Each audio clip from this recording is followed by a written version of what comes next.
How's it going, everybody? Happy Labor Day. It's Midnight's Edge after dark. Hope it was safe and sound, everybody. We're covering a long weekend. I am, of course, Mr. Rob Robot Shlomo. With me, blah, blah, blah, blah. With me, as always, Mr. Tom Connors. Good afternoon, good evening, good morning, whatever it is where you're at. Happy Labor Day, everybody. And joining us once again is the Anti-Trekker. Hey, everybody. How you doing? He's so enthusiastic to be here. I am just like a ball of energy. Trek news, so, yeah. Just low wattage energy. There you go. Steady stream of energy. And of course, we have the favorite YouTube army, the Mistress Warrior Ninja Viking. You guys forgot to hail me in the chat, people. You guys forgetting to hail me. Yeah, hail her. She's got that writing block. You don't want to be on the business end of that. I was about to say, what's the deal with her getting a theme song? I need a theme song. Well, I have a theme song because I have the Grape Ape Jason shirt, or Pixel Jason. Yeah, you said she doesn't hear a theme song, she'll beat me to that video game. We welcome Miss Mecha Random. Okay, everybody. Look at my notepad. Where the heck did I put that? I don't know. I forgot. It's hard to say with you, Rob. You're always losing shit. It is. I am. Well, here's a notepad, not the notepad. But screw it. It's yellow. It's made of paper. It'll do. All right, everybody. Let's $2.25 for a pack of 3 or 5, whatever they are. Who cares? All right, everybody. Let's start. Thomas. Use. Good buddy. I'm here. Can you hear me? Yeah, it froze for like 1 second for me. It's like it just reloaded out of the blue. So I don't know if anybody else can. But we have a couple things on the Star Trek front. Yes, we do.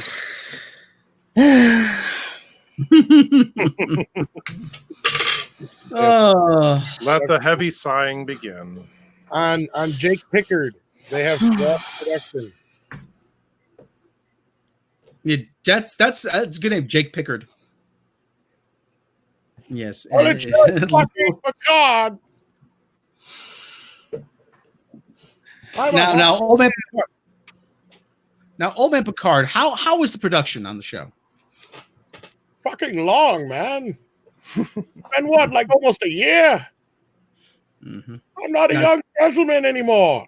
Well, that's because of all the reshoots, right? Right. If I'm on the set for more than a couple hours, it's like, come on, let's get this shit moving along. I'm not going to be alive much longer, and it's not a joke anymore. Was the delays with the shoot and have anything to do with dune buggies? No. I saw you in a dune buggy. I saw you with that dune buggy in Vegas. Those were rumors. I have proof. It's a video on my channel. I saw you with the dune buggy. I wasn't in the dune buggy. Who's to say you didn't go back and grab it, though? You don't have footage, do you? So there. She does have footage, actually. Of me just admiring it. Not when I went back and rode the shit out of it. Oh, so you admit it. You rode the shit out of that dune buggy, huh? No, nurse. I need my pills. I hope this isn't a problem, old chum. No. Why am I talking to myself again? Help. Okay, yeah. So this has like been a long time in the making. We had a bunch of reshoots. Man. Now, considering Anti-Trekker, this is kind of like your bread and butter, and we've been finally able to talk about some Star Trek. Give us your overall impression thus far of everything Picard that's happened to this point. Well, I'll tell you, it's funny because, when last time was my first time on this show, we were talking about the Joker trailer and how it looks like overall, I think the general consensus is it looked like a decent movie. It just doesn't look like the Joker. right? And I feel very similarly about what we've seen of Picard so far. It doesn't look like a bad show that was loosely inspired by Firefly or The Expanse. It's just that there's nothing about this that feels like Star Trek. I mean, the only thing in the trailers that we've seen that was remotely Star Trek was some of the uniforms. Other than that, I can't identify anything that felt Trek. Data didn't give you member berries and Well, Data didn't even look right. Number one, you have 12. yeah, and you know, yes, sure, and 7 of 9, no, heck no, that was not freaking 7 of 9. I mean, that's the problem. Is it was Jerry Ryan, but it was not 7 of 9. 7 of 9 is not, oh, hey, Picard, are you out saving the galaxy again? No, 7 of 9 would be like, why are you here, Picard? Now, she addressed this at STLV. She said that it's her character's interpretation of what she thinks everybody thinks she should act like. Now, I have no idea. That's an airhead way around it, I think. Right. It's kind of like you say Clark Kent is basically Superman's interpretation of what humanity is. You know, I think that I got that out of it. And except that makes no sense. She wouldn't be concerned, right? She would be like, well, this is who I am, you know, I will, yeah, I adapt as best I can, but she wouldn't be so concerned with how people perceive her. But then that trailer shot where she says it all snarky and right. You know, you have in these typical member berry trailers where you have to have some classic character pop out of nowhere and say, hey, remember me, you're gonna go on an adventure. But here's the thing. I mean, if anybody who's followed Voyager, even just casually, understands that 7 of 9's entire arc was very similar to Data from TNG, where she was basically trying to become human, right? And by the end of the run, granted, it was handled rather awkwardly, but she did finally go full circle to where she was able to have an emotional commitment with another person, that she had basically become a full-fledged human. So to try and suggest that 7 is now she's a sociopath where she's just pretending to have emotions, well, that means that everything we saw in Endgame was a load of crap then, I guess. Well, can I tell you something, Mikey Poopy Man, whatever? Can I call you Poopy Man? You can call me Poopy Man, but only because because you're Picard. Go ahead. Yes. Oh, well, he did play the poop emoji too. Yeah. He did, and I did. And I'll tell you this. They said the same thing to me during Nemesis. And you know what I said to them? Fuck you, I want dune buggies. $2 super chat from Captain Hare. 7 of 9's entire arc was to wear a catsuit. Yeah, and she looked pretty damn good in it.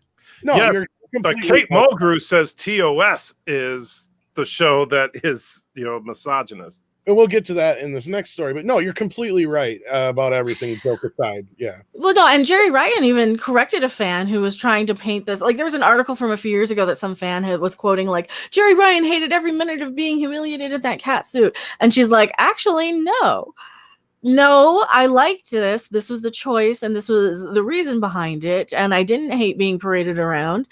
And, you know, so they got pretty much everything incorrect. And yes, I could breathe in this. And, you know, I hate to break most of the feminists out there that think that women don't like to be dressed that way or ogled by men the world over. We don't? You just don't like that. So you think like that. See, what you don't understand, Mecca, is that you have been brainwashed by the patriarchy into thinking that the only reason that you wear shirts that show any cleavage is because that's what we want you to do. Now, Rob, you should be, you know this better than anybody, I'm sure. Before we get to this next super chat here from Farpoint Station, thank you, sir. I'm assuming you're a sir. Sorry about that if you're not, but I think we already established that a long time ago. But most like porn actresses and models that have been in like Playboy and all that kind of stuff, when they ask, almost every single time they're asked, aren't you ashamed of that, you know, later on in life? And what do they usually say, Rob? With a few exceptions, they say no. The only one that really was Betty Page, and that's the one they idolized the most. Yeah, they usually say, no, I wish I could still look like that. I'm glad I can look at myself back then, and I had that opportunity, and this isn't, forever, in these pictures or on screen or what have you.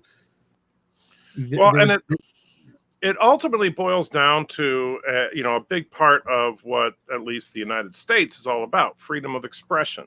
Right. And even Fisher, to bring it back around to sci-fi, she said the same thing about when asked about the metal bikini. She's like, are you fucking kidding me? I worked hard to get in that goddamn thing. I'm glad it's still there. Right. And the thing is, and I know Mecca said this before the show, if someone is not comfortable dressing in a revealing fashion, that's perfectly fine. But if they are comfortable with it, now, granted, where I get kind of teed off is if a woman dresses provocatively and then gets mad because guys look at her. Oh, yeah. And to which my response is, well, if you don't want to be treated like a piece of meat, don't put your meat in the display case. But at the same time, I perfectly, they have the right to wear it. And if, Jerry Ryan liked wearing the cat suit, I'm sure if Jerry Ryan had a major objection to the cat suit, then she could have said, I ain't wearing that. Especially after the first two or three seasons or whatever. Right. She was instantly a popular character. Right. So, yeah. Mm-hmm. Right. And to quote the good old Dave Chappelle, who's in the news again. Yes, ladies, you may not be wearing a whore's. You may not be dressed like a whore and be expected to be a whore, but you are wearing a whore's uniform. You got to understand. Men can get confused. Because if we see a cop standing there in a cop's uniform, and we walk up to them and we say, hey, officer, there's trouble. And they're like, I'm not a cop just because I'm dressed this way. You can understand why we'd get confused.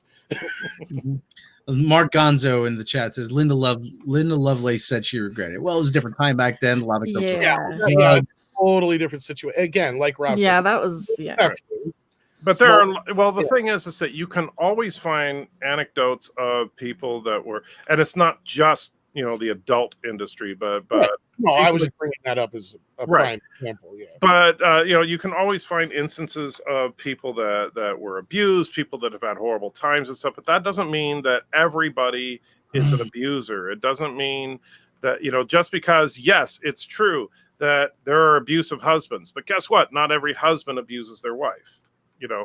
But there are people that genuinely believe that any kind of relationship with a man is abuse. It just has to be. Oh yeah, there's that crazy stuff going on. Let's hit super chat real quick, Rob. Yeah, $2 from Far Point Station. 7 of 9 wasn't truly human. Wasn't truly human until she took a big fat dump. Okay. Poopy emoji. But now, if that's the case, that means that she's probably fully human, within a week or so of her being on Voyager. I mean, if she was eating Neelix's food, I'm sure that, what spice was that he always used? I can't remember. Well, I'm not as fluent in those, and I've said this many times, so it's nothing new. I'm not, I haven't watched all of Deep Space Nine or Voyager, so I'm not as up to speed on those shows as I am Next Gen or TOS or even Enterprise for that matter. But isn't that part of her character where she's like she was assimilated or whatever, and that's just not going away? Yeah. The whole thing. Well, yeah, she starts she's still got like 20 some odd years of experience as a Borg drone, so you don't just lose having that much knowledge and that much depth, and there's a lot of stuff that she was learning. Like she was learning, okay, I can be human, I can sing, I can do these things, I can have a relationship, I can but it doesn't just go away. That is who she is as a fully formed adult. She wasn't like, and yeah, she was assimilated when she was like 6 or 7 or something, really little. But she still has her entire upbringing as a Borg drone to kind of think about. If you look at a nature versus nurture situation, right? Well, and it was actually in the show when she started eating solid food. There's unrelated to that. One of my favorite moments was when they had the biopacks.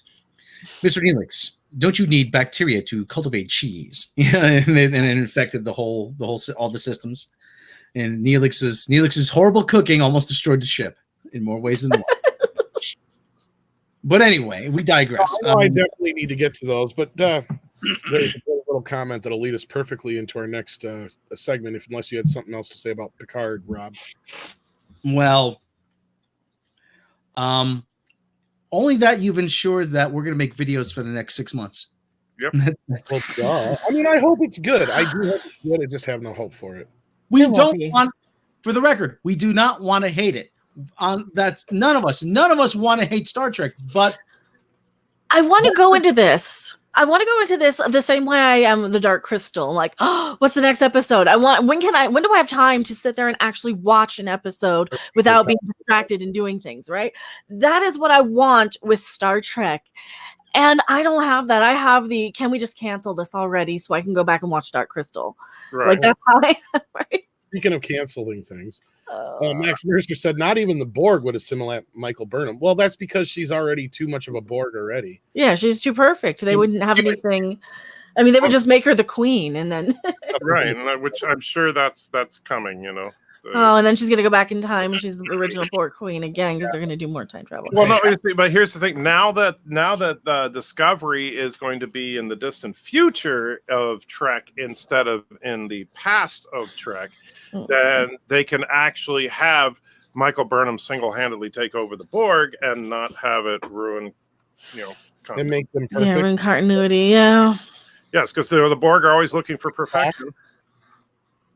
Just like she thought, right? The Borg never knew what perfection was until they met me. Mm-hmm. Then I had to become the Borg. I'm talking about. She fixed Spock. Now she's going to fix the Borg. You have to look for those who will compliment those like yourself, which is me, because I am all. I am Michael Burnham. Well, back to the Picard thing. We already know it's going to be a mishmash of Star Trek Discovery and TNG, right? It's not even, those two things don't go together. It's like ranch dressing and chocolate chips. They don't go together. It's like oil and water. Mecca, you just broke some kid's heart somewhere in the world. But yes, you're right. It's that way. And well, here's the thing with, I want to get, Annie Trekker's feelings on this because we haven't had much of a chance to talk Trek yet. Your overall impressions of the first 2 seasons, but I said this before. Now that we're finally going into season 3 and they're, way in the future where they can't fuck anything up as far as we know. Isn't this where the show should have started in the first place? Oh, they'll fuck it up. They'll find a way. Yeah, they will. But they will. But yes, I think that, among the many mistakes of Discovery is the fact that they set it as a prequel to the original series. Because if, and I understand, even though I disagree with it, I can understand the thinking of people like Kurtzman that think, well, we want to give them something bigger and more flashy and more exciting that they've seen before. And because Hollywood doesn't understand that it's the story, not the visual effects, that keep people coming back for Trek. But so putting that aside, if you want to make it bigger and flashier, then you need to move forward. Because the tech that we see in Discovery, for the most part, looks more advanced than what we see even in like Star Trek Nemesis, right? The last official appearance of anything timeline-wise. And so if that tech is more, they could have transplanted all the tech they had and simply set it in the 25th century. And all the canon issues, all the continuity gaffes that drove people like myself absolutely freaking up the wall would be gone. Then we could just focus in on how do we make these characters more interesting. But the problem is that they did both. And so not only were the characters bad, but, those of us, particularly those of us that are huge fans of the original series, would be screaming at our televisions. Like, the shirt I'm wearing today is actually a Kirk versus Gorn shirt.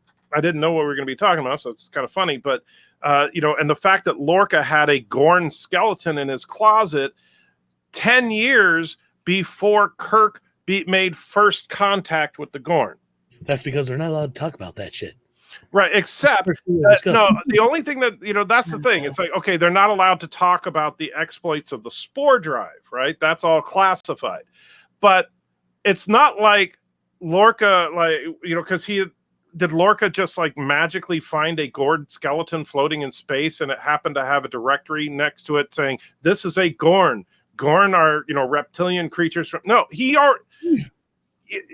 acted like, oh yeah, this is a Gorn there, and it's like, it's not just because was Lorca. But you can explain it because he's from the mirror universe and he knew about them there. Oh, okay. So he snuck it over. When did he have time to bring baggage with him from the mirror universe? That would have been funny. I would have loved to have seen him like, oh shoot, I'm going to another. Don't give them ideas. That'll be the next short trek. I'm getting the Gorn skeleton. Yeah, it'll be called packing your bags. Yeah, pack a bag. A throwaway line that insults us for having questioned it, just like the views. No, you'll never get that on a plate. You have to send that to yourself, FedEx. But did you notice though that they had the same solution to what happened to Discovery as they did to what happened to the Spore Drive? Oh, everybody's going to be sworn to secrecy and never talk about it. Right. That's the best thing they could come up with. First rule of Discovery Club is you don't talk about Discovery, Rob. And that's the woman who's running the show from now on. That's Michelle Paradise's idea. That's all her. That was how she fixed it. We never talk about it again. And the thing is that, okay, so you're telling me that Spock is never, ever going to mention, I mean, whatever happened to Vulcans can't lie, right? What happened when he had his Katra inside McCoy? Well, McCoy obviously, Spock kept that one thing secret because that was the most important thing. See, hey, CBS, we like Star Trek. We pay attention to things sometimes. Yeah, but the problem is they don't. I know. Like that's the big thing on. Remember when all the stuff that they make fun of Star Trek fans about how we know every detail? That's real. We do know. Between all of us, we all pretty much like I might not know every detail about everything, but between if you get 20 good Star Trek fans in a room, we're gonna know pretty much everything. And we're going to talk to each other about it. And we like this stuff. We like dissecting and studying this stuff. Okay. We love this. And there's always going to be one guy who knows everything, who absolutely knows absolutely everything about everything, and that's Vic Mignogna, but with TOS anyway. Yeah. But no, you guys have the responsibility to the fans, to the original series fans, to the Next Generation fans, even to Discovery fans to some extent, to give us the best Star Trek you can give us, and not this half-assed C's get degrees bullshit level of writing that we're getting. You got a $2 super chat, Rob. $2 super chat. Where the heck did there we go. Ka-ching. $2 deranged lunatic. Michael Burnham can do anything. She's the bestest. That's right. Yeah. Don't you forget it, and she'll tell you why. Captain Kirk, have you ever met? What do you know about Michael Burnham? Not supposed to talk about her. No, you're not supposed to talk about. But what about her saving the universe? Not supposed to talk about it. You're not supposed to talk about it. No, didn't happen. Don't know. Didn't happen. No. But I mean, what about all those records about in the ship's registry and everything that was officially logged at Starfleet? Don't know what you're talking about. That's how ridiculous this is. That's just rumors. Those are all rumors. Starfleet Command can neither confirm nor deny the existence of a USS Discovery, Spore Drive, Klingon War, or mutiny taking place on a starship. What now? We're just not. I'm sorry. We can't confirm that. Next question. But Captain, me in the back. Yes. Roger Ibatovsky, the Romulan Times. What about all those people that witnessed the events of the Battle of the Binary Stars? I mean, surely they must have some recollection of the USS Discovery. Yeah. What about half of the crew of the Europa that didn't get killed? Right. Swamp gas.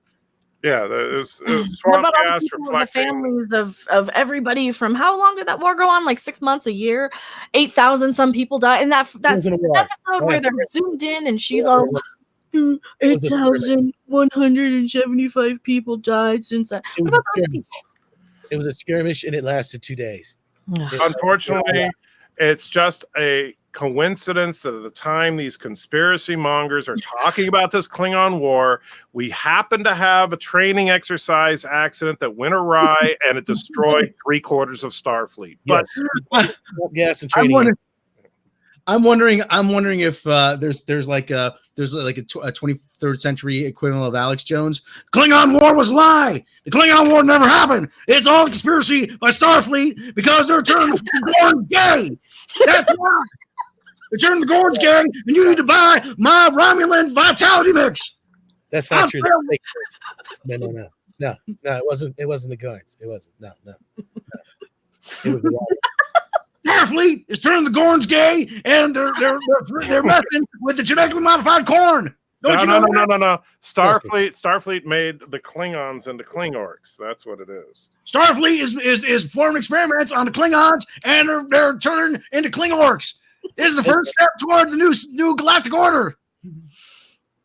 Total fake news. None of that is true. None of that. That's all rumors. That's all rumors. That's all hearsay. It's more Alex Jones and Star Trek. Hey, you've given us an idea. That's our next animated skit right there. That's our next one.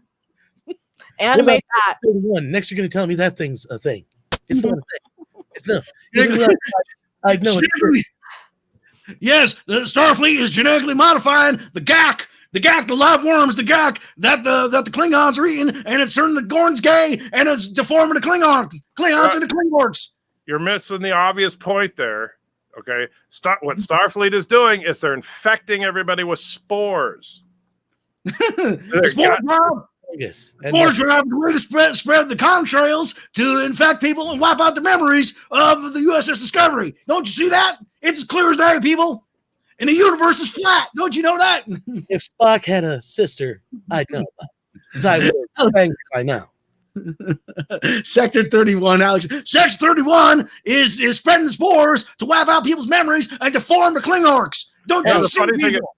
Now, if there was an Alex Jones in the 20th century, Section 31 would kind of say, well, actually, hi, my name is Joe. I'm the official representative of the super secret Section 31. I thought I'd do this live broadcast to let everybody know that, don't worry, Section 31's official position is there is no spore drive. There's no spore drive. They're denying the existence of the spore drive. When we have the contrails that spread the spores through the tribbles and they return the Klingorks gay. Don't you see, people? It's as clear as daylight. Okay.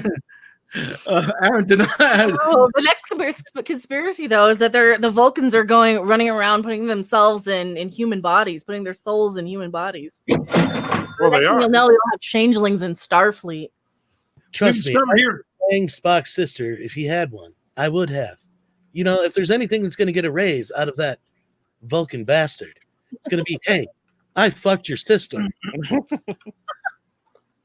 DCB Titan, $2 Canadian, triples are rhyming the conspiracy.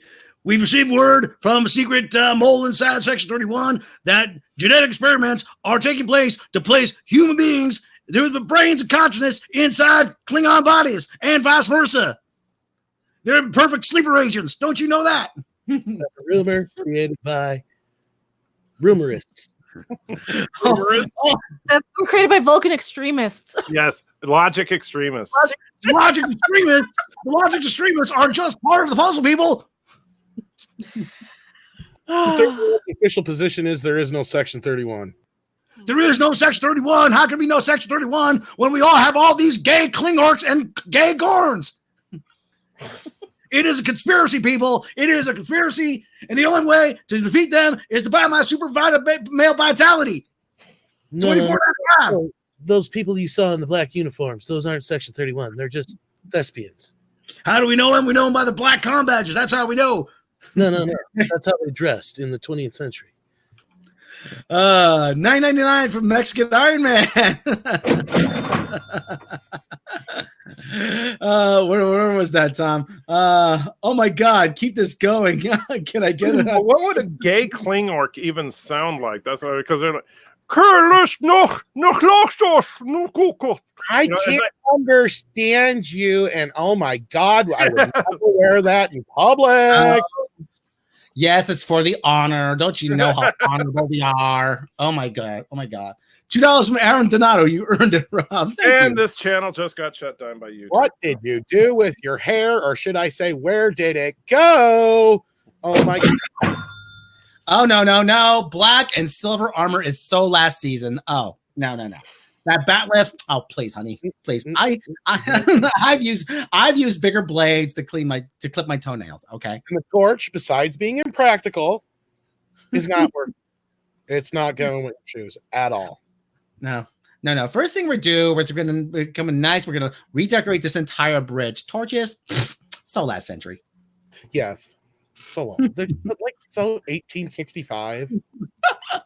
queer eye for the Klingon guy. That's our. Now, what we're gonna do here is give him a perm. Now, at first you're gonna say, "Oh my god, that's just crazy," but just wait till you see what it does. It'll accentuate the frontal. You call this a lobe? Is this a lobe? What is this thing on his head?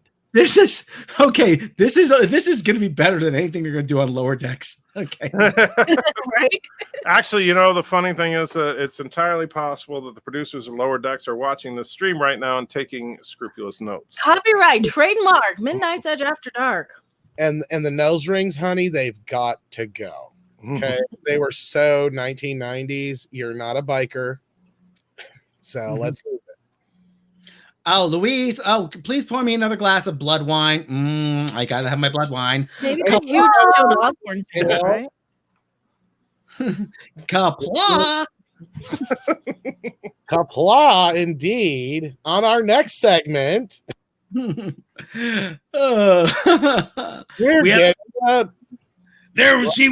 have conclusive proof that the Klingorks are turning gay. Don't you see that? It's all because of the spore drop. Over.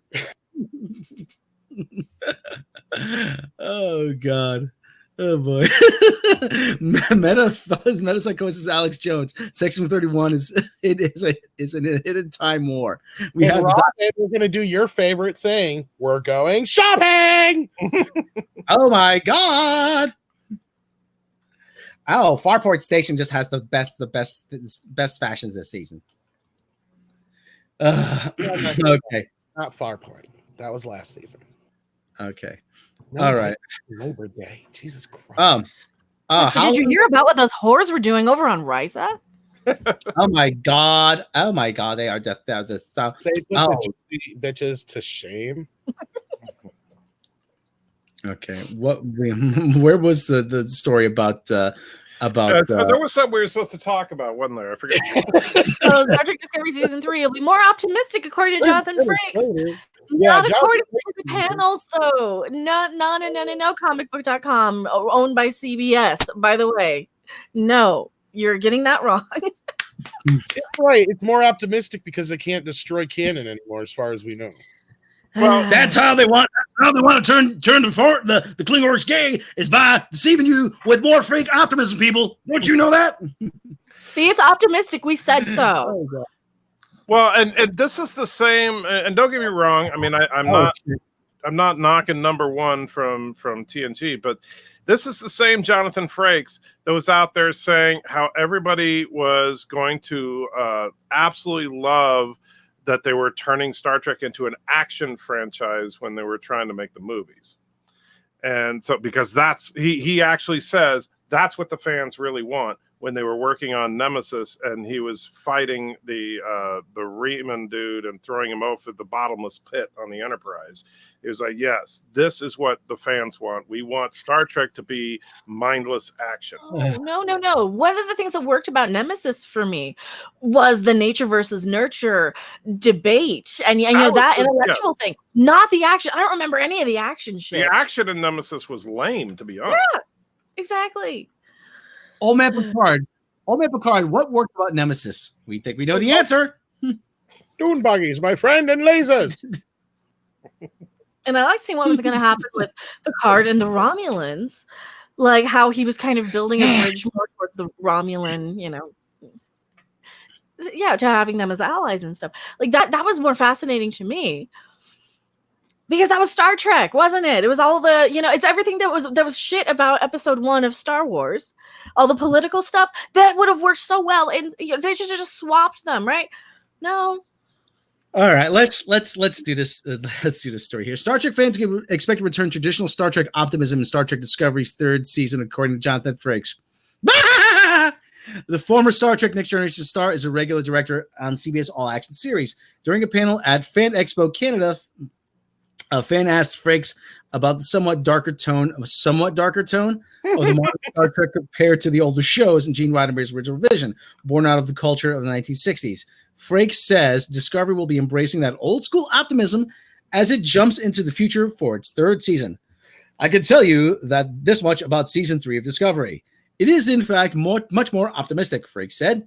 They've gotten themselves out of the mirror universe. After Gene died, some of the writers decided that Deep Space Nine should maybe take a different tone, which I think did to a certain degree of success. The optimism that Gene infused in all of his shows and in all of us may not be obvious as it once was, but it's certainly the driving force of his vision and the franchise. And ding, Alex Kurtzman. And ding, all the people who run our shows are very conscious that canon, just one long run-on sentence, that canon is important to all of you and all of us. See, that's one of the talking points that they had at Star Trek Las Vegas too. Oh, canon's important. Yeah, optimism is important. Yeah.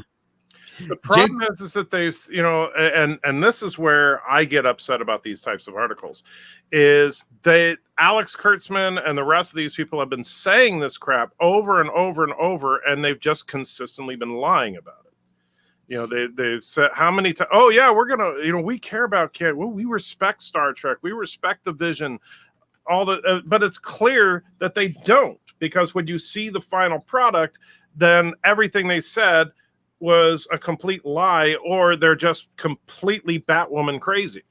Oh yeah, we broke down Kurtzman's interviews and proved him to either be a liar or completely insane, one or the other. And his supporters still are just like, oh no, he didn't say that, or he didn't mean that.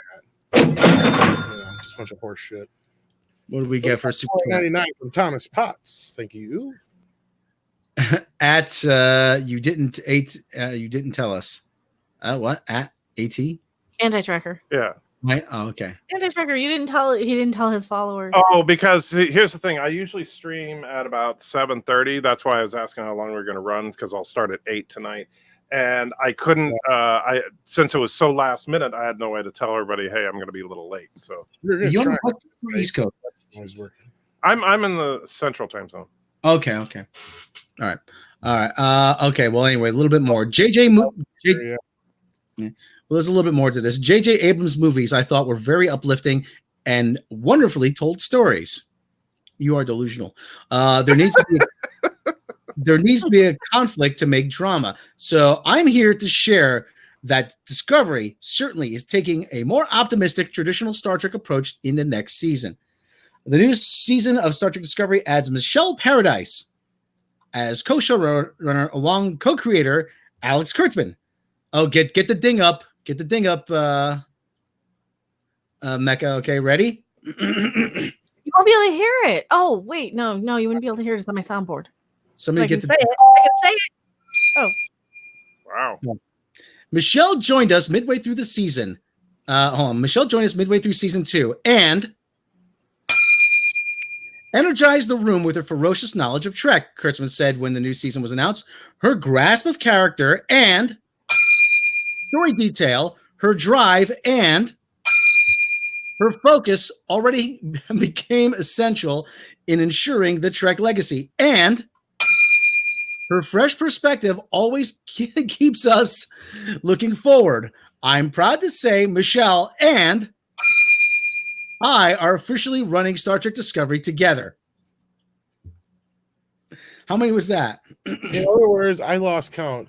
But in other words, I'm not doing this as much as you think I'm doing this all by myself. See, this is how he talks. He talks around himself in circles.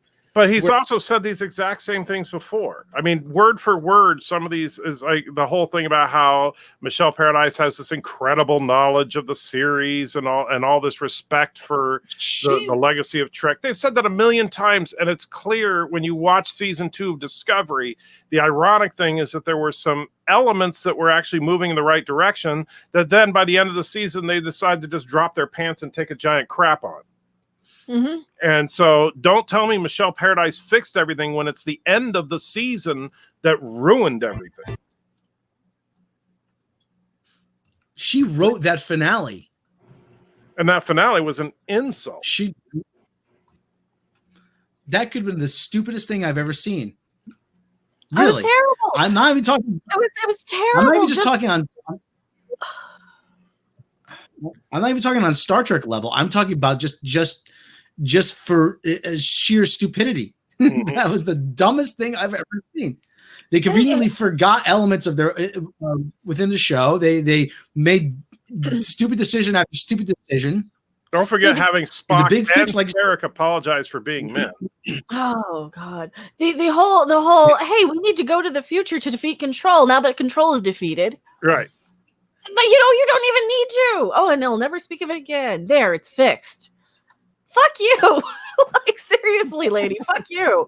Are you stupid? Is this why you ran off from us at Star Trek Las Vegas? Because you didn't want us to ask you a hard question like, why did you make the decision to go to the future after the thing had already been defeated? Because that was the whole reason why you were going to the future, No, Yes. Anti-Checker, did we tell you about that? Michelle Paradise was sitting a few rows in front of us at the panel. We were ready, and as soon as the panel let out, I got up to go ask her a question. She just ran for the door and headed backstage. Well, of course. So that nobody could talk to her. Honestly, I'm surprised anybody from Star Trek Discovery actually showed up for Star Trek Las Vegas because they knew that the fans were furious. Well, no, they had you had a little clique of people who would cheer every time, like the 4 knuckleheads would say something, and by the 4 knuckleheads, I mean Anthony Rapp, Wilson Cruz, Mary Chieffo, and Jason Isaacs. Those are kind of the 4, anti-fan Discovery actors, Right? And so you had their 4 little cheering section, like here and there, and you had somebody here in front of us going, "Use your indoor voices" or whatever, some snotty thing, Right. But, Yeah. The irony of all this. Now, today I actually put out a video this morning that was the final part of a lengthy review I've been doing on Galaxy Quest, and which, by the way, is still the best Star Trek parody ever made. So, apologies to Orville. I love the Orville, but Galaxy Quest is the best. But there's a scene at the end of Galaxy Quest that I noted in my review is probably the best moment of the entire film for me. And that is after, I assume you guys have all seen it, correct? Yeah. Okay. It's been a while, but I've seen it. So at the end of the film, you remember they crash the ship into the convention, and then the crew comes staggering out and from the wreckage, and they get introduced on the microphone. They do a little curtain call that way. And as they're walking out, the nerds that were helping him during the thing are in the crowd, and Tim Allen looks at them and gives a salute and kind of bows a little bit to them. And it was like, that's how you need to treat your fans. Their existence is the only reason you have a job. And yet these people are acting like we, the fans, are an inconvenience to them. And we need to just shut up and stop critiquing their work because they know us better than we do, apparently. How dare you question what we're doing on this 50-odd-year-old science fiction franchise that you loved? That's the one I get all the time. You should be grateful that we even have Star Trek. Excuse me? You can cancel the son of a bitch if you're going to treat it that way. Because I don't want Star Trek if you're going to crap all over it and tell me it's good. There used to be an ad from Volvo that used to say, "Drive it like you hate it." but underneath, but you would really, you'd never really want to do that to a car. And I keep making the comparison that Star Trek is like a classic car. You have to wax it, you have to change the oil, you have to maintain it, you have to, otherwise you're going to get someone like Seth MacFarlane who's going to come along and say, I could do this better than you can. And he's going to, and he did. Yeah, exactly. It may, like, the only thing that's missing is the Star Trek branding. Bird of Prey 5, $2 super chat. Runaway was still worse than season 2 finale. Yeah, I think so. I can agree to that. That was terrible. I disagree. I think I did, and I hated Runaway. Don't get me wrong. I'm not defending Runaway, but I think, I'll tell you, I got such a great laugh the other day because me and the wife still watch the original series all the time on Hulu. We turned on the Omega Glory, which is an episode where Captain Ron Tracy abandoned his ship, and Kirk and crew are investigating to find out what's going on. They find out he's on the planet, blah, blah, blah. While they're investigating the ship, Kirk gets a call from the red shirt, and he's like, I'm down at the shuttle bay. All 4 shuttles are still here. Now, let that sink in and think about the finale. All 4 shuttles are still in the bay. Not the 400 or so that we saw them launch in that Star Wars battle at the end of the finale. Yep. It's like they really just don't give a crap. Now, Runaway was pointless, but and yes, Tilly is definitely a traitor from what happened in Runaway.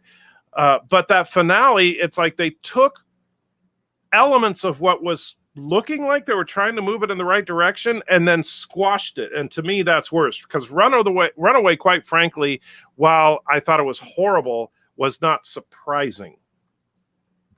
Not surprisingly bad, because at that point when Runaway came out, we had just come off of Discovery season 1, which was an absolute train wreck all the way through. And so I wasn't expecting anything other than a train wreck. Right. Maybe I'm just old and cynical. I don't know. No, I think you got a good point there. Yeah. Oh, that's the best thing. You're just old.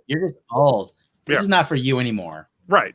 I'm the person they say when they say this is not your father's Star Trek, they're talking about me. And it's like, yeah, you're damn right it's not my Star Trek. My Star Trek was good. Right? when I did my first review of Battle of the Binary Stars on my own channel, Robot Shlomo, I said that. I said, there's people that are going to say that this is not your father's Star Trek, and in one sense, they're right. On your father's Star Trek, there's no way Starfleet would have exhibited a Three Stooges level of incompetence. And that it's a miracle that they haven't succumbed to their own stupidity. It's just mind-boggling. Quit putting down the Three Stooges. That's giving the Three Stooges a bad name.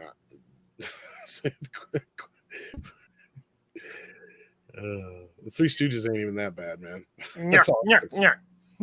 Oh, so you want to be a captain, huh? Hey, Mo's got more brains than half the people on fucking Discovery.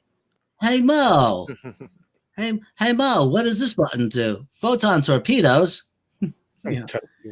Yeah. So anyway, what else?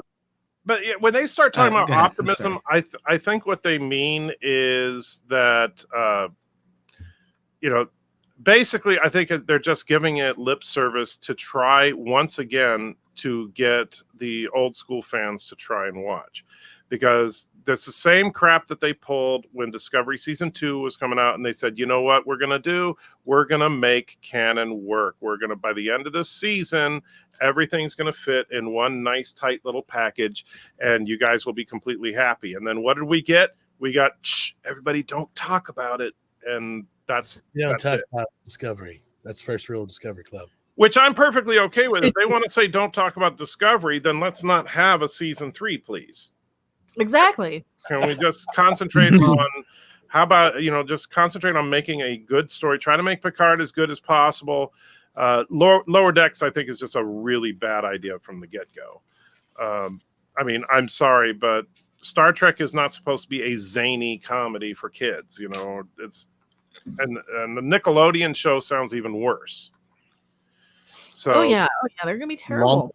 What pisses me off so much is that you have ways in universe that you could have fixed Star Trek Discovery and actually made it line up to canon. You know, you're in Star Trek. First of all, you have the Q at your disposal. You have wormholes. You have dimensional things. You have alternate realities. You could have made this work in 100% in canon with one line, and you didn't do it.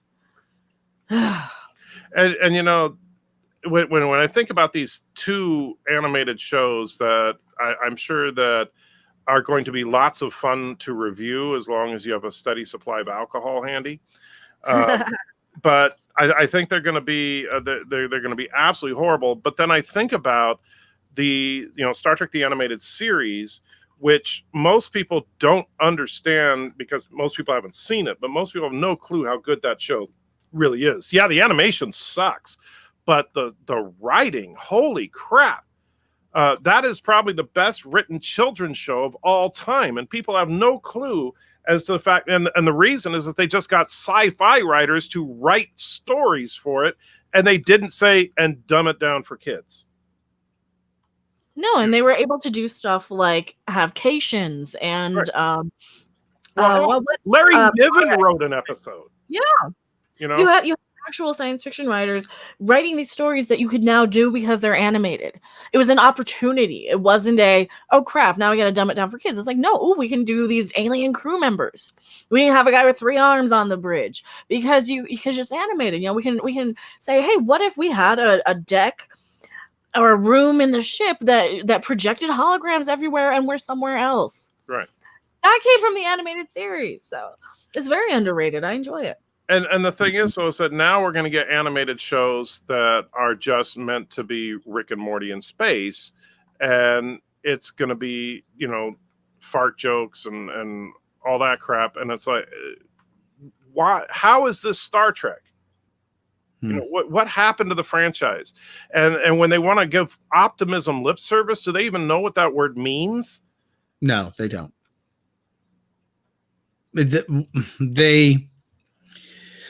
It's Star Trek in that it shares the branding, but this is obviously it's made by committee. They took a look at what was popular. They saw Rick and Morty. Oh, can we do something like this? That's all this comes down to. Hey, can you do something like this? Oh, right. Yeah, sure. Yeah. Who's working on this? Mike McMahon. Yeah, get him. Yeah, I think everything we're seeing coming out of CBS, absolutely everything, is textbook studio by committee. You know, we're just getting, let's put together a focus group, see what's popular these days, replicate it, throw the Star Trek name on it. And, you know, what do we got to do? Well, make sure, you know, because we want to be able to virtue signal and talk about how progressive we are. So make sure that every single cast member has some kind of diversity quotient attached to them. That way they can't complain. Ugh. Well, I mean, we still complain. They just make up, they just make up lies and they make up the argument for you. You know, you don't like it because you don't like Michael Burnham because it's an African American actress. No, I don't like Michael Burnham because she's a bitch to her crew, a traitor, assaulted her captain, and is treated like she's the goddess empress of everything. Right. Right. I said in that first review, I said she's committed mutiny. She started an interstellar war. She's gotten half her crew killed. She destroyed she's responsible for the destruction of the Federation flagship and the death of the vice admiral. She's made every stupid conceivable decision possible, and they still treat her like she's the smartest motherfucker in the room. Right. And like I remember, like during season 1, some of the most head shaking moments for me would be like when Saru, you know, in the early episodes, you had this whole thing with Michael and Saru, that Saru didn't trust Michael anymore because she did the whole mutiny thing. All right, I would buy that. All right, and I was like, okay, that's cool. I was actually kind of on board with Saru's character. What lost me to Saru's character was then Lorca says, "So, what do you think of Michael?" "Oh, she's the most capable woman I've ever served with." What? After you just finished talking about what a traitor she was? I'm sorry. No. You say she belongs in the brig, Captain. Yeah, remember what I said, how we're Star Trek fans and we pay attention. Because Yeah. I know you guys don't. Michelle Paradise, Alex Kurtzman, all you guys, you don't. We pay attention to these things, especially if it's like said right after the last thing. Yeah. And I know you guys use the Shelby method where you throw a million lines of dialogue at us to kind of double talk and fudge your way around just so you have like huge things for these actors to recite. Because it distracts the audience, and it does your average person who's sitting there on their cell phone playing a game or whatever, texting, because that's what they do. That's your audience now, or people who are on their cell phones, and they were like that at Star Trek Las Vegas too. The few of them that showed up for, the four knuckleheads and liked Discovery, most of the time they're sitting there on their phone texting during the panels. So yes, they your audience doesn't pay attention. We do. Yeah, it reminds me of something my cousin said years and years and years ago after the prequels came out. He wasn't a huge fan. I mean, it took me a little while to kind of come around. I mean, I didn't like him after I seen him right away per se, but like to the point where I was like, I'm really just like done with this shit. But in between there, I like asked him, because he was always more of a Star Trek fan. I'm like, why is it you guys like hate everything that comes out for Star Trek? Because like at that time, I remember like all the Next Generation movies, he hated them.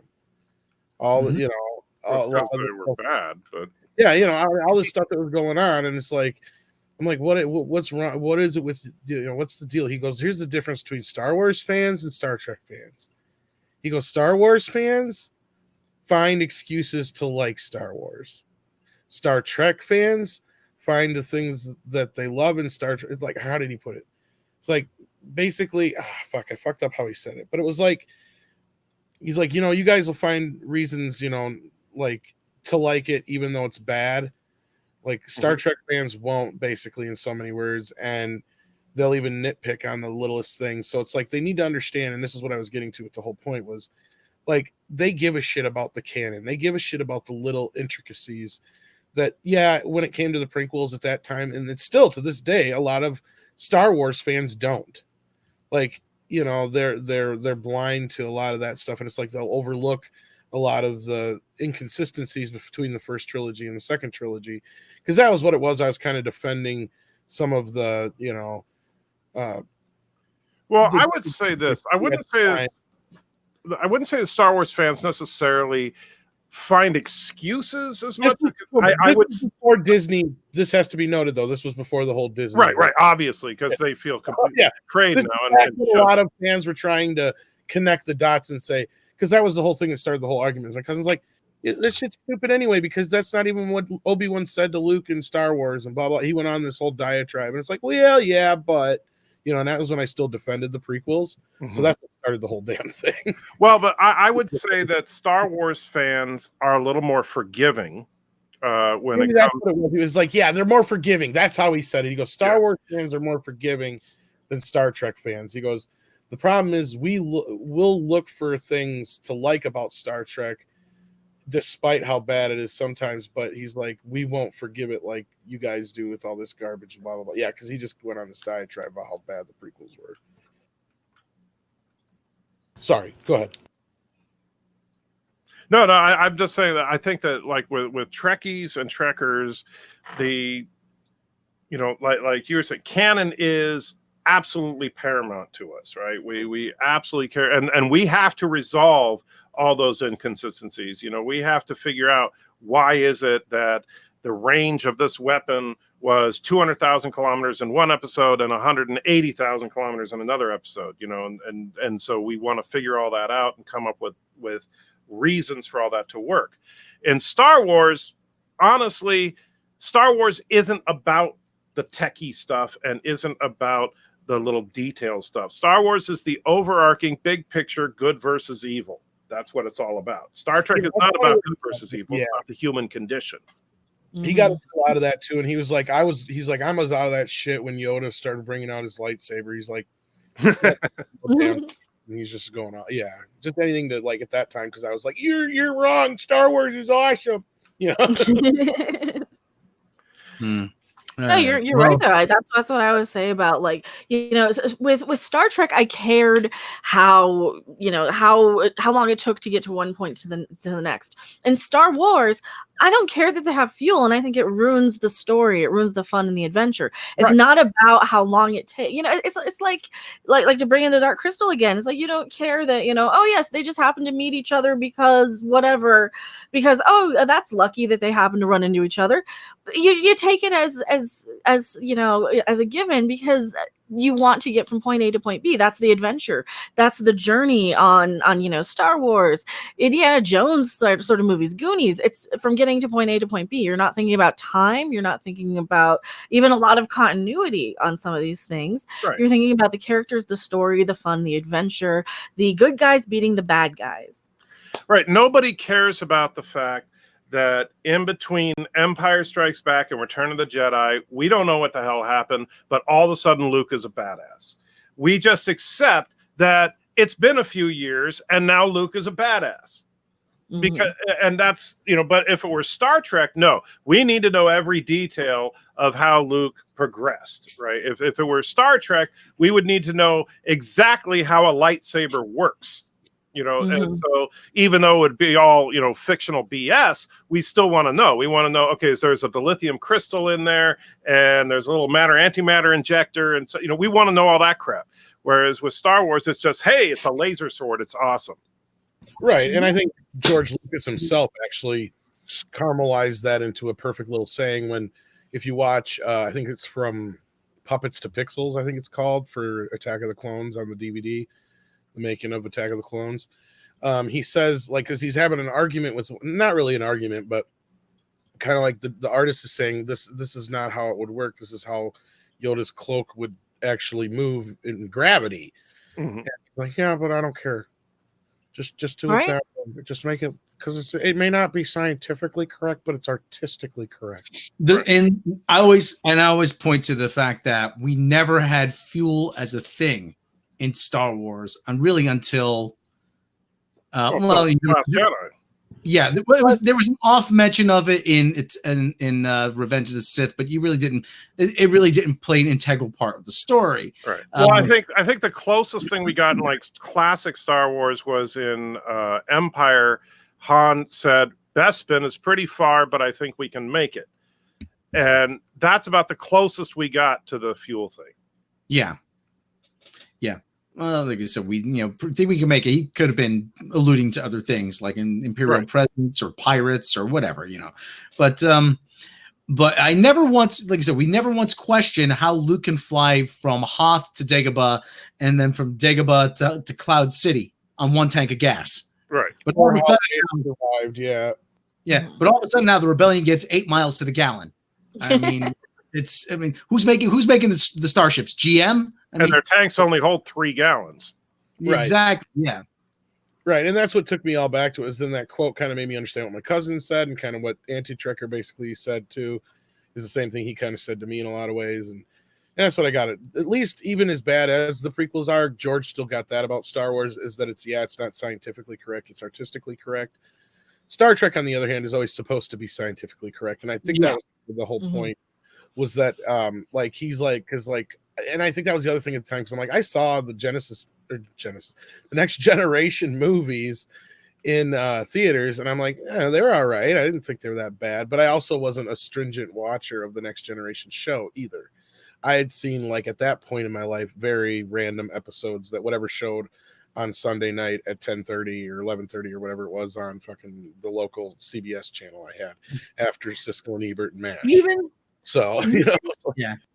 Even in Wrath of Khan, which is one of the more action-heavy Star Trek movies, there still is a sign.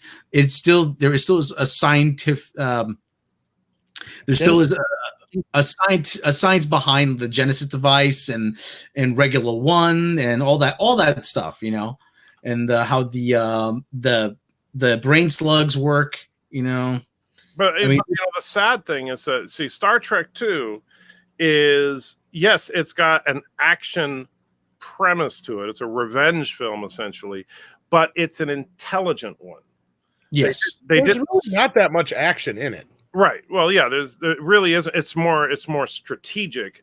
And that's another thing that people don't. Submarine movie, yeah.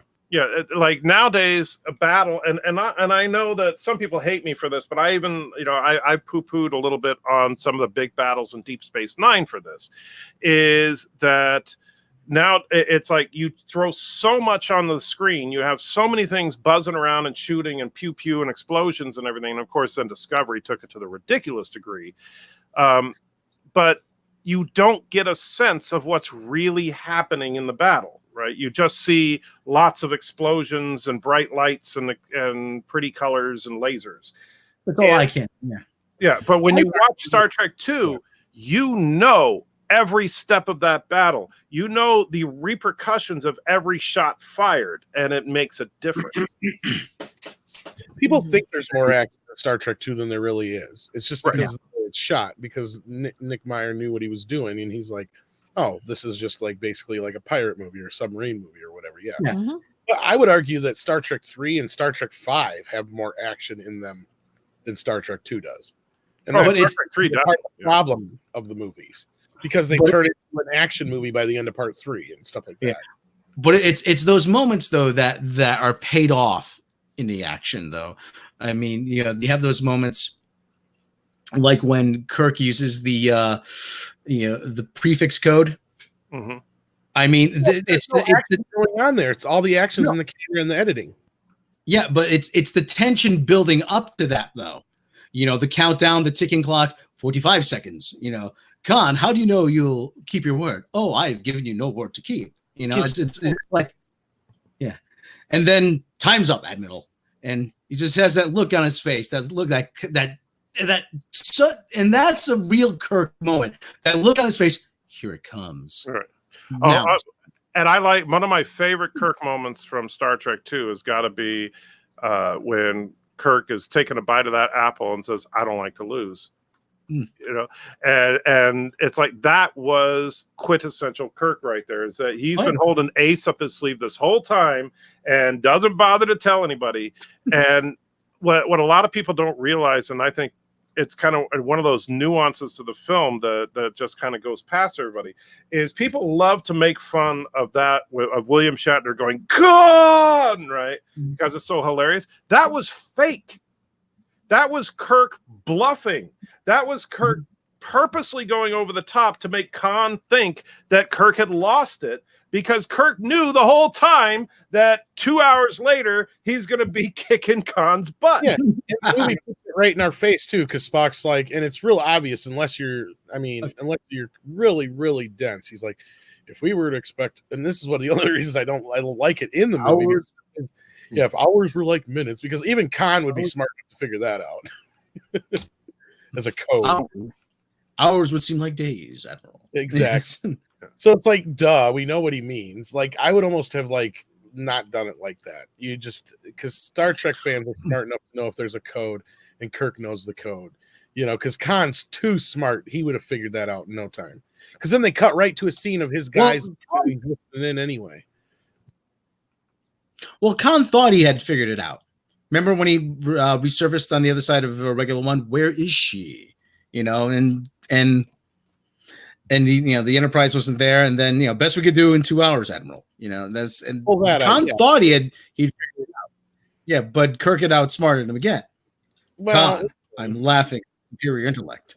We should probably either move on to the next story. Otherwise, I know Annie Trekker's got to get going here. Yeah, I'm going to be late for my live stream here, so I don't know if all right. Well, what is our next story? Well, we got it.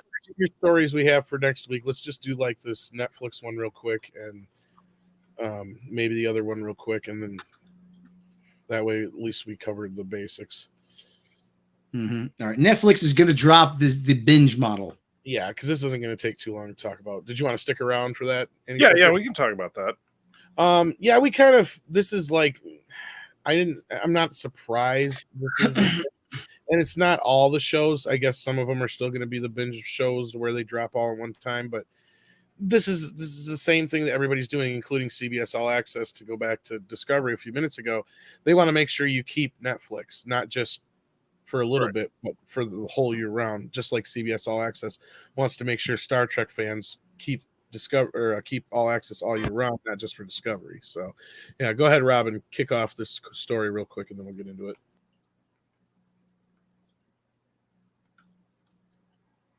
And he fell asleep again. He's probably trying to load it. He probably accidentally muted himself because No, I muted the mic. I have a Blue Yeti mic, and sometimes I mute the mic on the mic rather than on the stream. You shouldn't do that. So, Yeah, you should probably just not do that. Yeah. Oh, well. Ever since it started releasing original TV shows, Netflix has been known for its binge release method. The streaming service will release an entire season of a show at a time, allowing fans to watch the entire thing in one sitting or pace themselves however they see fit.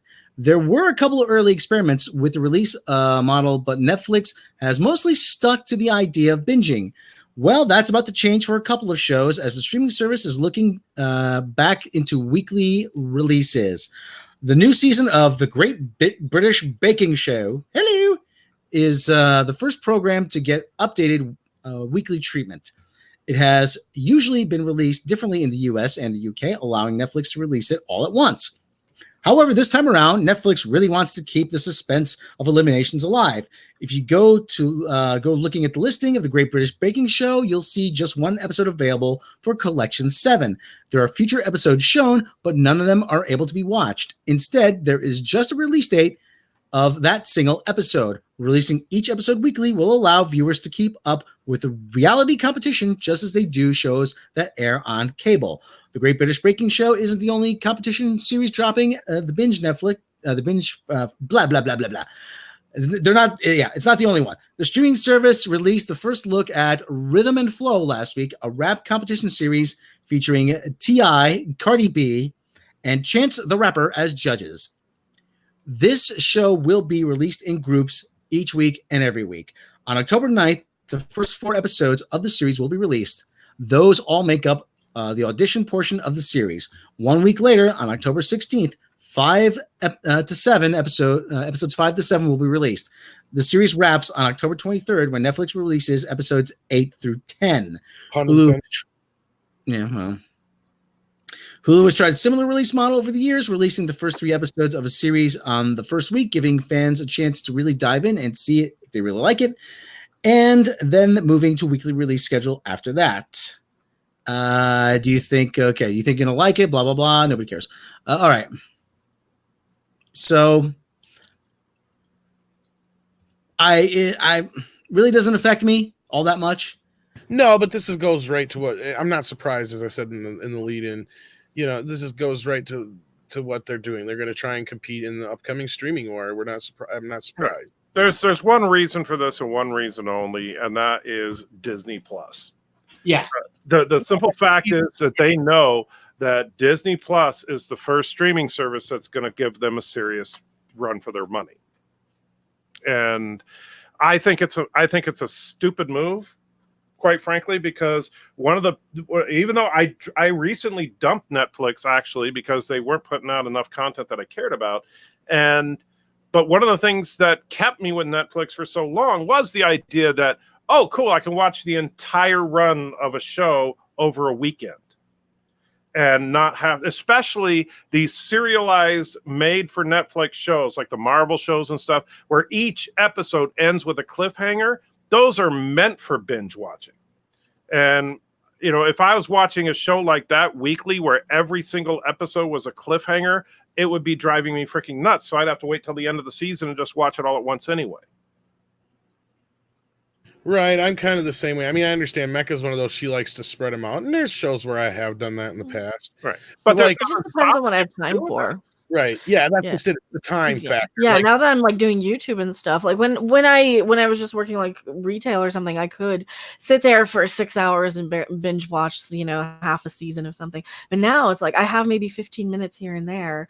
I don't have 10 hours to watch something, sadly. And that's probably the only reason I was able to binge watch Cobra Kai the way I did, because it wasn't as much as the other ones, since it was only roughly 5 hours altogether instead of 12 or 20 or whatever. Because like, I really want to see this new, the one you were talking about earlier, the Dark Crystal. The Dark Crystal, yeah.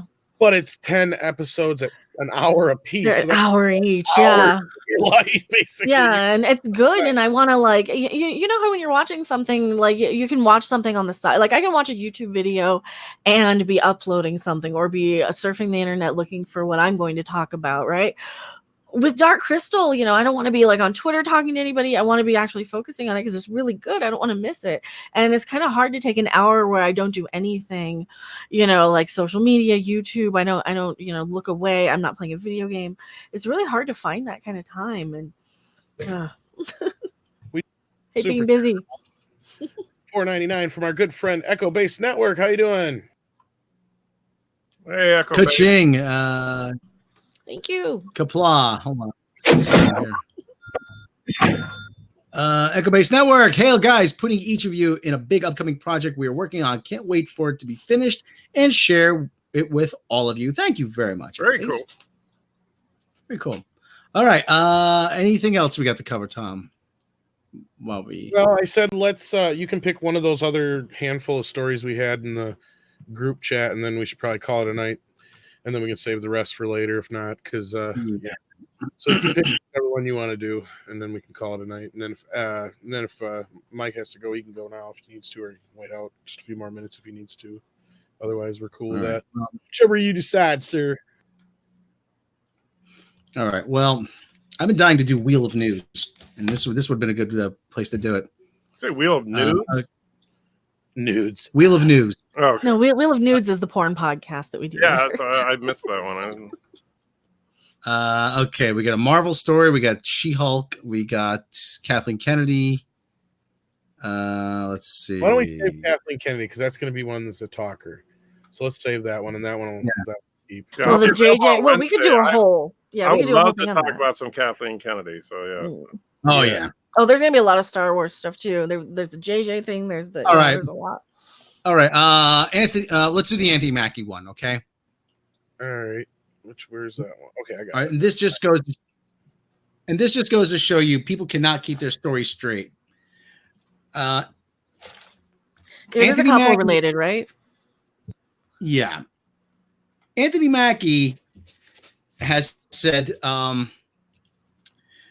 Falcon isn't taking over for Chris Evans' Marvel character. He says, "I am not Captain America."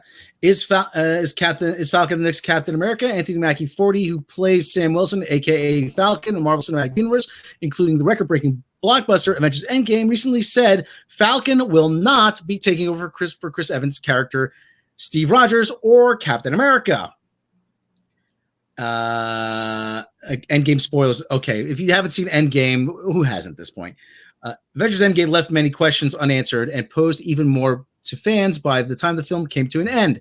One of the big questions posed audiences at the end of the film was, who will pick up the mantle, or more accurately, the shield for Captain America? How is that a question? I mean, if you've seen that movie, it's pretty obvious. Yeah, they're just trying to stir up shit. Right. I was going to say it's, but I get the feeling, because the new show is called Falcon and the Winter Soldier, right? And so I get the idea that Anthony Mackie's character is still going by the moniker of the Falcon, but he just happens to have Cap's shield. Mm-hmm. So anyway, what happened in Avengers Captain America and Avengers Endgame? Superhero famously decided to go back in time to be with Peggy Carter after battling Thanos, that selfish prick. Yeah. Yeah, the couple have been star-crossed throughout the Avengers, and Marvel fans are getting a glimpse of two characters at this point in time. Atwell played an elderly version of Peggy Carter in Captain America Winter Soldier. She appeared in Dream Sequence in Avengers Age of Ultron and in Ant-Man in yet another time period in the 1980s. Not until Avengers Endgame. Okay, yada, yada, yada. Anthony Mackie says he's not the next Captain America. Many fans believed Marvel Studios would follow the trajectory of the comic books in the upcoming movies and have the Falcon be the next Captain America. While that seems logical, Mackie said it's not going to happen. I'm not Captain America. Just because he told me to hold his shield, he didn't say, you're Captain America now. Mackie said at Disney's D23 Expo, according to Digital Spy. Mackie continues saying, Captain America would be on call even though he handed off his shield. He's like, I'm going to go back and see my girl. Call me if something happens. I don't want to carry this dumb shield. That's really dumb. Malcolm Spellman, showrunner for Falcon and the Winter Soldier, an upcoming Marvel TV series about superheroes, said fans shouldn't assume anything after what happened in Avengers Endgame regarding Captain America and Falcon. You know how Marvel is. We can't say much about it, but it's not predictable. Where you think Endgame obviously aims, that target is going to move around, he said. Judging by what Mackie and Spellman said, we know to expect the unexpected into future Marvel movies and TV shows. Okay. Expect the unexpected. Yeah, yada, yada, yada. Nobody cares. Okay. That's just stupid. It is stupid. I'm dumber for having read it. Yes. I mean, here's the thing. What they're basically saying, and this is not a good sign for Marvel Studios, because I know I've been one of the people that have been saying, I'm hoping that, when we talk about all the craziness at Marvel, that it's all just rumor and that really they're going to continue on and continue to make great movies. But this is not a sign of that, because if they're sitting there acting like, well, don't make too many assumptions, just because Cap gave me the shield and just because, remember what Sam said at the end of Endgame, when Cap says, how's it feel? He said, it feels like it belongs to someone else. And he says, it doesn't. So he clearly gave him the shield. And so if they're saying, well, don't make any assumptions about that, it means that they're throwing out the game plan. We're hearing, this is a Ryan Johnson move right here, where they're like, oh, well, just because that's what we set up doesn't mean that's what we're going to do. And that makes me very Wyatt Russell, Kurt Russell's kid, is going to be in this show. And he's going to be playing John Walker. And for people who don't know, John Walker played a character in the comics called Super Patriot. And it seems to me they're going to follow that storyline where John Walker is willing to do missions that are a little bit more sketchy that Steve Rogers at the time wasn't comfortable doing. And then they removed him of the rank of Captain America. And they gave it to John Walker. Now, the whole idea behind that was to show you that there was, obviously it was a different time. It was the late 80s. And a lot of people thought that Captain America was a symbol of, right-wing conservatism and everything. Okay, this is not me. This is not me making this up. This is what people thought at the time. Right. And the idea was to show you that, hey, Steve Rogers actually, he doesn't represent any specific ideology. He represents what the core values of the United States of America are supposed to be. Truth and justice, fairness, equality, everything, all that good stuff. And then he became the captain, which was the black costume. I remember that. I have a few issues with that. And then after John Walker was deposed, he became U.S. agent. That I think is the story. That is the story they're probably going to go with, which is actually a pretty good storyline. Well, look at what we got this covered article says too, because that's got the poster. You can analyze the outfit he's using or he's wearing here, and that's got maybe a little bit more behind it. Yeah, well, I've been calling him, but the thing is, they're supposed to be. One of the tweets I saw today was stating that, let me see if I can pull that up, that it's supposed to tackle racism and or racism again, or reacting to a black Captain America, I guess is how they put it in America. I think.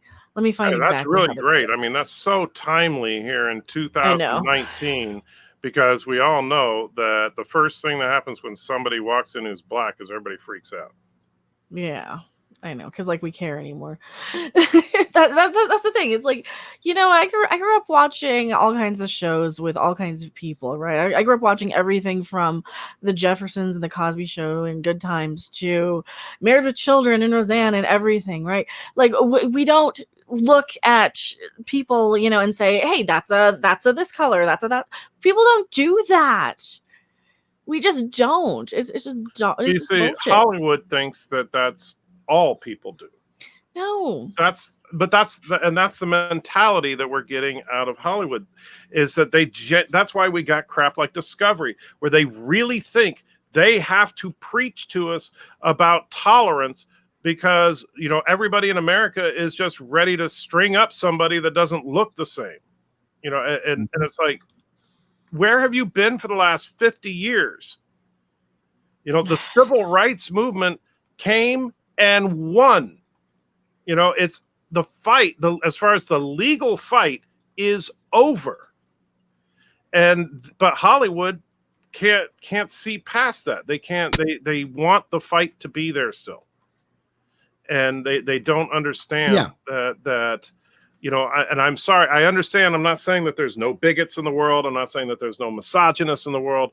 But legally speaking, equality has been achieved.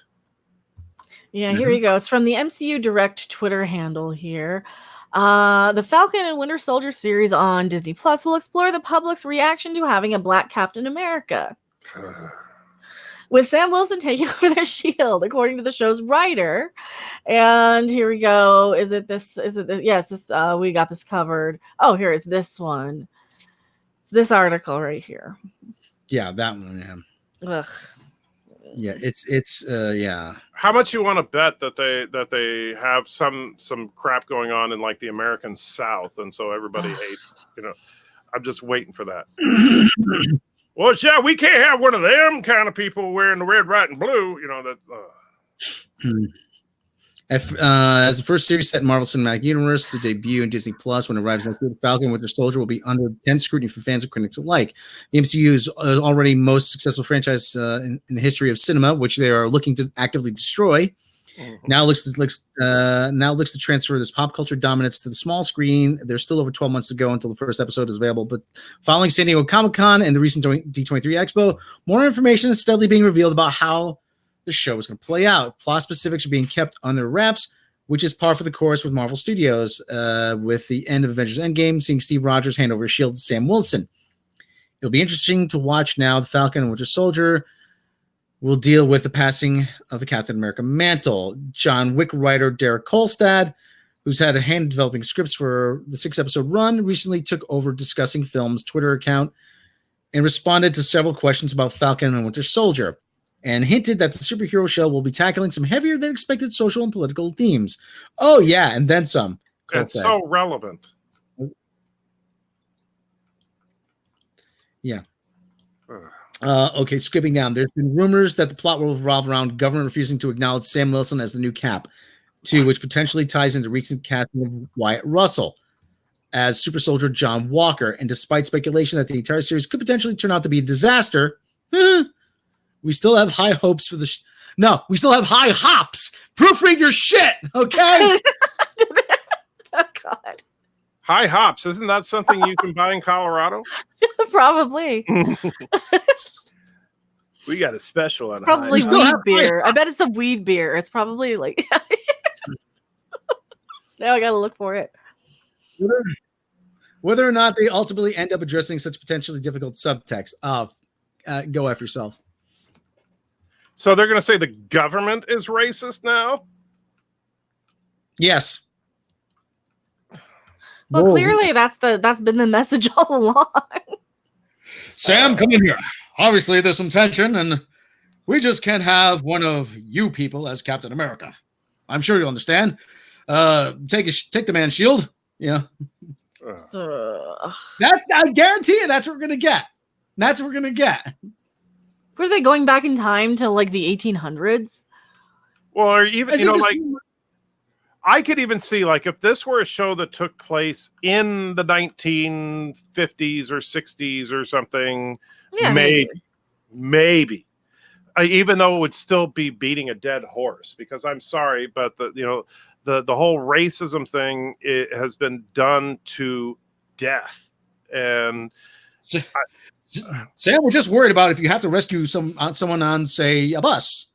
Obviously, what if they're in the back? Are you going to feel comfortable rescuing someone from the back of the bus, or perhaps at a lunch counter? We can have we can't have any awkward situations, Sam. I'm sure you understand that. It's oh God. Sam, what if there's a crime taking place at a Denny's? Oh boy. I think we've Ah, Well, and what really makes me sad about all that is that I really like Anthony Mackie as Sam Wilson. I think that his own character, yeah. I yeah, no one really did. dislikes them. Yeah, I mean, ever since Winter Soldier, the whole "on your left" thing. In fact, I'll tell you, I got goosebumps when I heard Sam say "on your left" at the end of Endgame. And I was just like, yes. And if they're going to ruin his character now, well, thanks for ruining my night, guys. I appreciate that. Well, it wasn't intentional. $5 for Wayward Astronaut. A reminder that this is the same universe where the army was desegregated by the 1940s. Yeah. Yeah. No, but you see, the army is actually just race. They're going to bring back Tommy Lee Jones and say, yeah, we ain't going to have a black Captain America. That ain't right. Steve Rogers is the man because he's white. I've been calling him Captain Sam. Well, Dark Saber Force had a question earlier, and I answered it in the chat. Hopefully he got that. Yeah, there's not much I can really say other than that. So just didn't know if you saw it or not. No, actually, this is funny that this is Siskel and Ebert reviewed this just to show you where Hollywood's brain is. Siskel and Ebert reviewed a movie by Spike Lee called Bamboozled. I actually watched that movie and I felt bamboozled. Yeah, in this movie, for those who don't know, a producer was trying to prove how racist Hollywood and the entertainment industry was. So he puts together a 1930s style minstrel show, whatever it is. Yeah, and he has characters in blackface, and then it turns out to be a hit. And Siskel and Ebert it might have been Roger. Yeah, I think it was Siskel and Ebert at the time. It wasn't Richard Roper. He stopped. They said, I can't believe this movie got made in the 1990s. This is what Spike Lee thinks racism in Hollywood looks like? Seriously, blackface? This is where he thinks people's heads are in America? And it just seems like Hollywood is just stuck back there. Yeah. Yeah. Yes, we have racism in America, but it takes on a totally different tact now, than it did back then. I mean, it's seriously, I don't even want to say their hearts are in the right place because their heads can't even figure out what the place is. There's more anti-white people racism on Twitter, for example, and Twitter really is representative of where Hollywood pays attention these days, even though it only represents like 10 people on the planet. So you're saying the people of Hollywood are twits? Yes, yeah, absolutely. Like every day I see like Data Racer will compile like all these, white people with verified check marks on Twitter saying, I hate white people. I'm embarrassed to be white. I'm sorry I'm white. Fuck you. Shut up. Shut up with your hate already, people. Well, yeah. Well, all right. Well, I think we beat that. Super chat too. Yeah, did.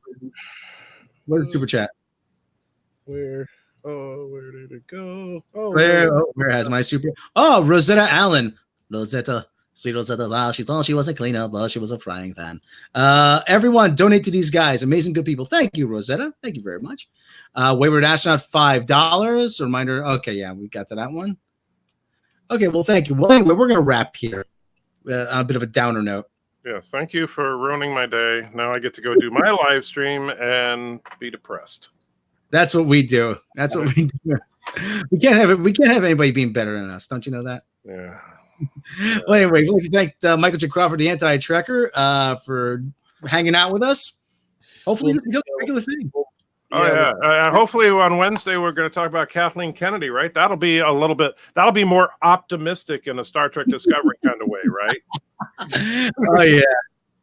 Every time I think of Kathleen, we have to. Yeah.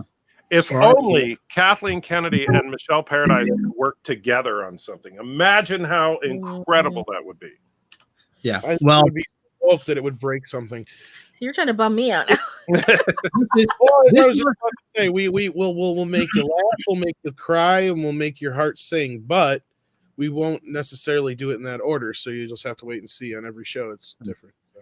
This was my Brie Larson sound, but this is actually Kathleen Kennedy's. Should be Kathleen Kennedy's theme for I am woman, hear me roll. So That is actually her screaming, I guess.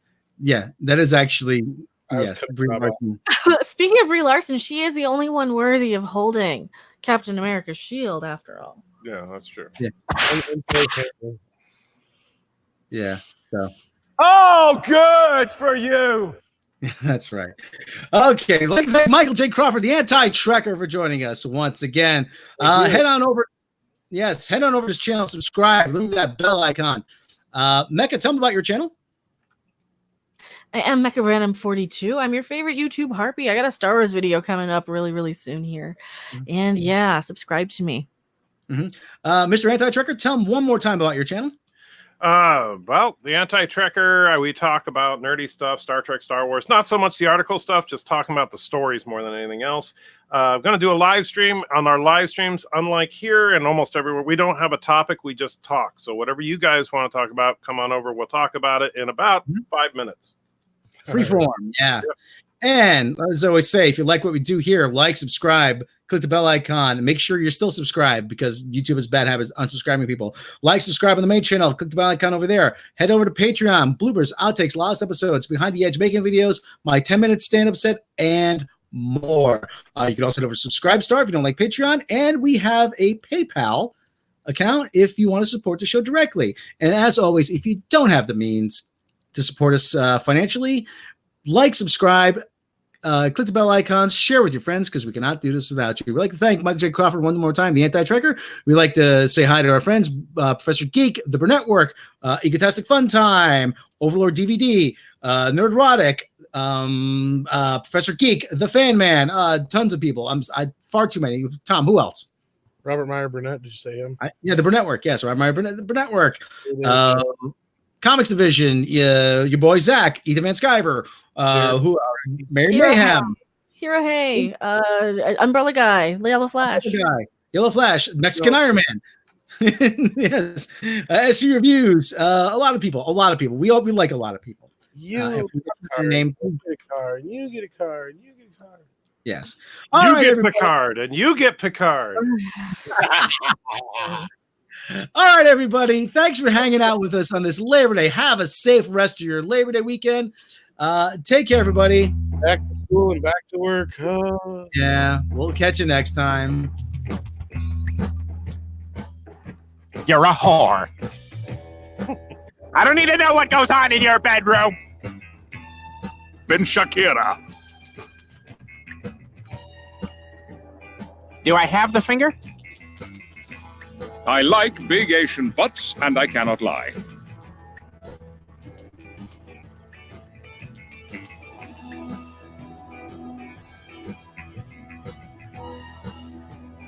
Well, to be perfectly honest, neither of us did very much sleeping.